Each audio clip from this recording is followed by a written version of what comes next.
Video ദൃശ്യവും കണ്ടവരെല്ലാം ആ driver ആരാണെന്ന് തിരക്കി നടക്കുകയായിരുന്നു. എന്താ സംഭവിച്ചെന്ന് പറയാമോ? സംഭവിച്ചെന്താ, ഇടത്തെ ഭാഗത്ത് ഓട്ടോറിക്ഷ നിർത്തി ആളിറക്കിക്കൊണ്ട് നിൽക്കുന്നു. അപ്പോൾ ഒരു പൈതല് അച്ഛൻ പൈസ കൊടുക്കുന്ന ടൈമിൽ പൈതൽ ഇറങ്ങി ഓടി. ആ കുഞ്ഞിന്റെ അമ്മ ഓപ്പോസിറ്റ് ഉണ്ടായിരുന്നു, അങ്ങോട്ട് ഓടിയതാ. പക്ഷെ പ്രതീക്ഷിക്കാതെ ഞാൻ കാണുന്ന ഓട്ടോറിക്ഷന്റെ മറന്ന് ഇങ്ങോട്ട് ഓടി. നമ്മൾ ബസ് അവിടെ എത്തി. കറക്റ്റ് ചവിട്ടി വെട്ടിച്ച് മാറ്റി. എന്തോ ഭാഗ്യത്തിന് കുട്ടി രക്ഷപ്പെട്ട്.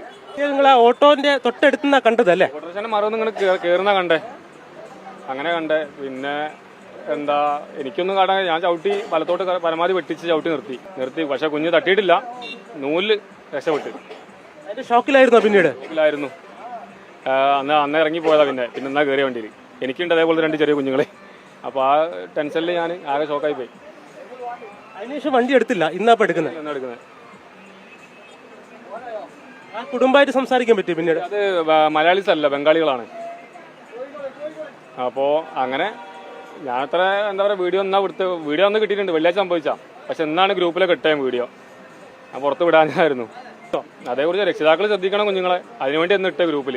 ഞാൻ പിന്നെ ആദ്യം വിടണ്ടെന്ന് വിചാരിച്ചിരുന്നു. പിന്നെ ഇത് കണ്ടക്ടറിനോട് പറഞ്ഞു, എന്താ രക്ഷിതാക്കളൊക്കെ ഒന്ന് കണ്ടോട്ടെ, നീ ഗ്രൂപ്പിലേക്ക് ഇടുകയായിരുന്നു. അപ്പം അങ്ങനെ ഗ്രൂപ്പിലിട്ടാ. പക്ഷെ ഇങ്ങനെയൊക്കെ ആവും ഞാൻ വിചാരിച്ചില്ല. നേരത്തെ എങ്ങനെ എപ്പോഴെങ്കിലും രക്ഷപ്പെടുത്തി നടത്തിയിട്ടുണ്ടോ? ഇത്ര ഒന്നും സംഭവിച്ചിട്ടില്ല. ചെറിയതൊക്കെ. എന്നാലും അങ്ങനെ വലിയ ആക്സിഡന്റും കാര്യങ്ങളൊന്നും എൻ്റെ ജീവിതത്തിൽ സംഭവിച്ചിട്ടില്ല. ദൈവത്തിന്റെ ഒരു കൈയാണ്, ദൈവത്തിന്റെ ഇടപെടൽ. എന്റെ കഴിവല്ല, ദൈവത്തിന്റെ ഇടപെടൽ തന്നെ. അത്രേ ഉള്ളൂ.